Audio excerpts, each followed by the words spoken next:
We showed you earlier this week the Instagram message that Savannah and her siblings posted to their mother and to her suspected captors.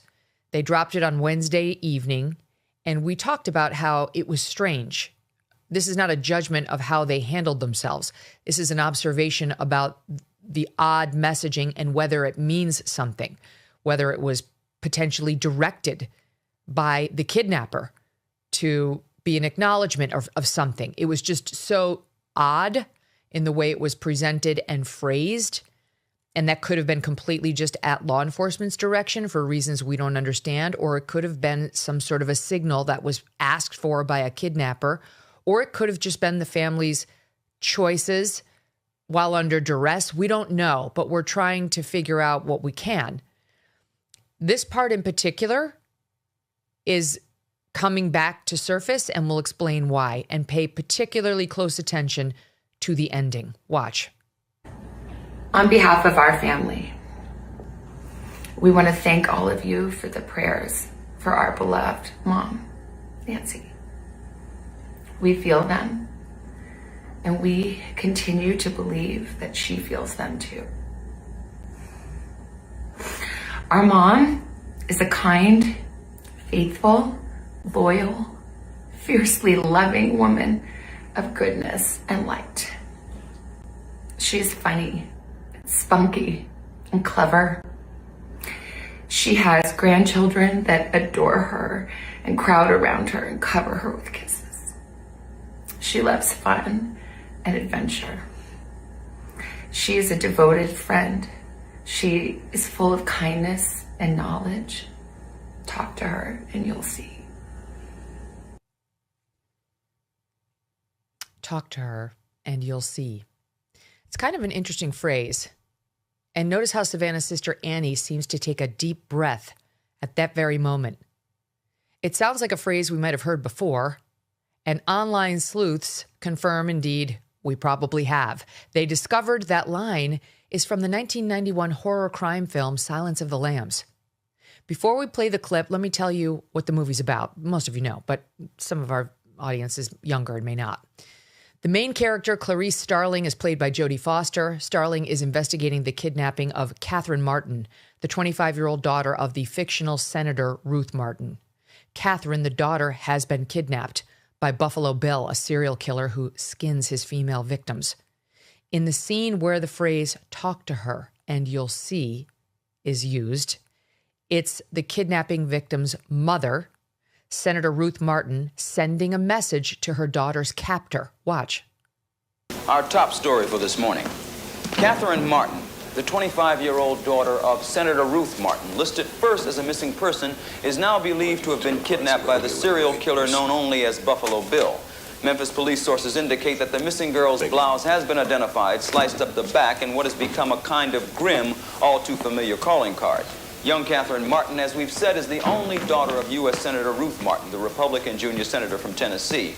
And while her kidnapping is not at this point considered to be politically motivated, nevertheless, it has stirred the government to its highest levels. Reach for comment on the ski slopes of Stowe, Vermont. The president himself said to be, and I quote, intensely concerned. Just moments ago, Senator Martin takes this dramatic personal plea. I'm speaking now to the person who's holding my daughter. Catherine is very gentle and kind. Talk to her and you'll see. You heard that right at the end? Let's watch them back to back. She is full of kindness and knowledge. Talk to her and you'll see. I'm speaking now to the person who's holding my daughter. Catherine is very gentle and kind. Talk to her and you'll see. Both reference how kind the person is and end with talk to her and you'll see. Now, we're not the only ones who notice this, and it's getting a lot of attention on social media today. It is one of many, many, many developments that we need to go through. We're going to try to unpack what this means and more with Drop Dead Serious podcast host and long-term crime reporter, among other kinds of reporting, Ashley Banfield. Ashley, welcome back. It is an eerie similarity, and the choice of words could be completely coincidental, or it might not be. It could be something the FBI suggested, something much in the way, if you ever watched that movie Contagion during the pandemic, starring Matt Damon, it had what the CDC would do in the case of a pandemic so exact. You knew that there was definitely a playbook from which the CDC had behaved and that they had shared that playbook with the filmmakers in this movie that was made long before the COVID pandemic. And it did make me wonder whether in preparing Silence of the Lambs, the filmmakers consulted with an FBI hostage negotiator, that kind of person, who gave them the kind of messaging that they would typically give the family members of a kidnapped victim. And it made its way into the script.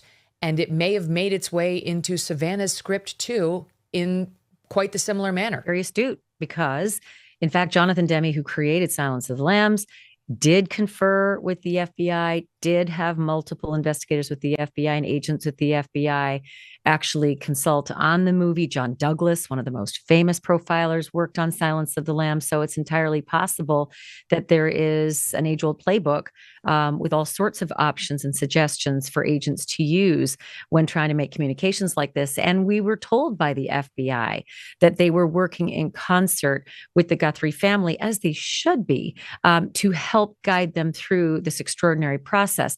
They were very careful also to say that in the end, all scripting is up to the final decision of the family, who's going to read it, which is obvious. But the guidance was clearly annotated yesterday when they said that they were there. We saw them go in with the ring light and the Apple tripod, the iPhone tripod, to help set up the actual shoot for them as well. So it's maybe not that surprising that perhaps pieces of an FBI playbook were used, maybe unknowingly to the agents today, that had been used, decades ago in the creation of Silence of the Lambs. It does make you wonder what else in the messaging that we've heard from the family, because of course last night Cameron Guthrie, the brother of Savannah and Andy, issuing his own direct-to-camera statement, just him without the sisters. And in both of the video messages and in Savannah's Instagram post that was written, which preceded both of these video messages, there are odd phrases that really have us wondering whether they have had more communication with a potential kidnapper than they're letting on, which would be totally appropriate. Obviously, they're not going to tell all of us everything that's happening. But her Instagram post sounded a little unlike Savannah. For one thing, Ashley, it was not capitalized, which, okay, it's a social media thing. You could make the case that a lot of people don't capitalize. But Savannah normally does. She does normally capitalize. We went back and checked her Instagram and her Twitter. And much like yours truly, and I imagine you too, most journalists would capitalize. We're not 20 and we're just sort of in the business. So it's like we pay attention to those things. But on this post of all posts, like the most important post of her life to date, this is the one that came out the night before the video of the three siblings. She posted on Tuesday evening. This is all without caps, even at the beginning of the very first sentence. We believe in prayer. We believe in voices raised in unison, in love, in hope. We believe in goodness. We believe in humanity. Above all, we believe in him. Him is capitalized. Nothing else is. Thank you, again, the beginning of a sentence not capitalized, for lifting your prayers with ours for our beloved mom, our dearest Nancy. The mentioning of her name, clearly that was suggested by law enforcement, trying to get her to humanize her. Nancy, she has a name, she has kids, and goes on. And then it ends with a quote, a Bible quote, and then listen to how she cites it. She writes in quotes, he, that's capitalized, will keep in perfect peace those whose hearts are steadfast, trusting in the Lord. Lord is capitalized, end quote. A verse of Isaiah for all time, for all of us. Bring her home. You know Savannah. I know Savannah too. That doesn't sound like her. A verse of Isaiah for all time, for all of us. I don't know whether this is all coded, Ashley, but the messages are being very carefully coordinated, it seems to me, and may just be what law enforcement is telling them or could be responsive to some sort of a demand. Well, Savannah is actually pretty spiritual. I'm not sure that she would have written the message No, she's about, spiritual. but the message She's was very there. spiritual. She wrote a whole book about faith. Yeah. But the phraseology out of the quote, a verse of Isaiah for all time, for all of us. You know what that also could be is for her mom, because mom is very faithful. Mom goes to church, and that might have been something. Again, if we are to believe that this ransom effort is even true, I have my serious doubts about it. And yesterday, the FBI said something in the press conference that I picked up on very quickly. They were asked about the deadlines, the second deadline, and the FBI agent said in a normal kidnapping case, there would be contact by now. They have to take it seriously. And it's why it's prosecuted to the fullest extent of the law. And the guy that they pulled in California is going to have the book thrown at him. I think it's 8 to 10 as a minimum there for prison, because it is. Just FYI, for those who didn't listen to AM Update, there was a separate man who was arrested this morning or yesterday morning for demanding a ransom of Annie and Tomas via text message, and also made a 9-second phone call to some member of the Guthrie family who was just a fraudster. He had nothing to do with the other ransom notes per law enforcement, nor with this case at all, we believe. He was just trying to glom on to someone's tragedy and torture the family further, and he's now under arrest. Keep going. Yeah, this Derek Callela, I don't know, Callella, allegedly now charged in this, and very seriously too. That's interstate commerce when you use the lines like that, using email, using phone lines to cross state lines, and also interfering with law enforcement. There's all sorts of things they could throw the book at him for that. But I would without question expect some prison time for this guy if he's guilty of these crimes. But to hear in the other notes, because it's a little complicated, right? There's a note to TMZ, there's an email to TMZ, there's emails to 2 television stations that are local in Arizona, and then there's this one that was communicated directly to the family and communicated directly to Savannah's sister Annie and her husband Tommaso. So that is fascinating to hear, though, that they are focusing on the emailed ransom notes, but they also indicated, not very clearly, but slightly clearly in the press conference, that those 3 that went to the outlets seem to be from the same person. And they noted a couple of things. Yes, and they did for the first time say that they're identical. For the first time, the FBI confirmed in response to a question that it is the same note.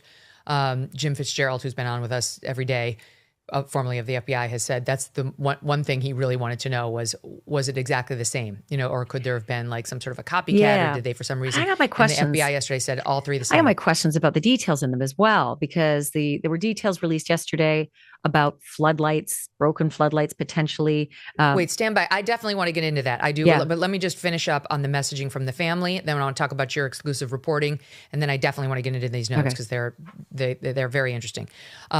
One other thing on the messaging, we noticed that the family, I think, is being very disciplined on exactly what it says and how it says it. We talked yesterday about how very clearly Savannah Guthrie knows how to speak at ease, directly to camera, unscripted.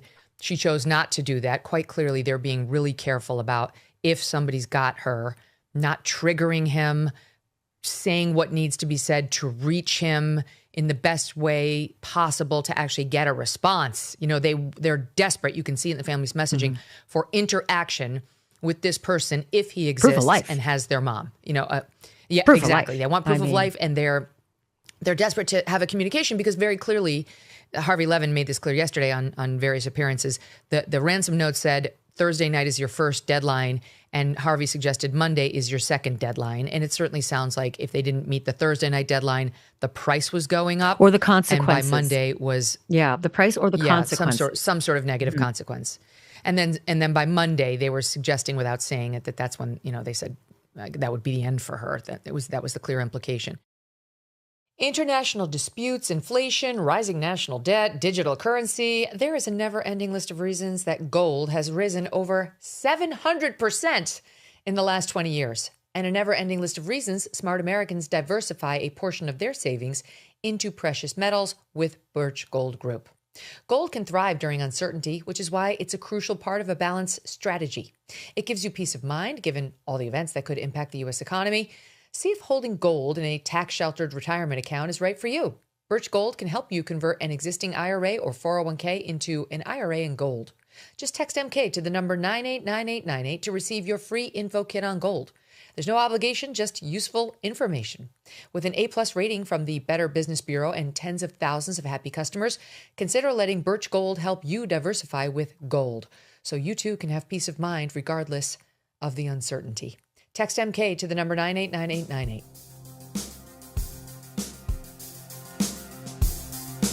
Thanks so much for watching. If you like what you just saw, hit the subscribe button for more clips and full episodes.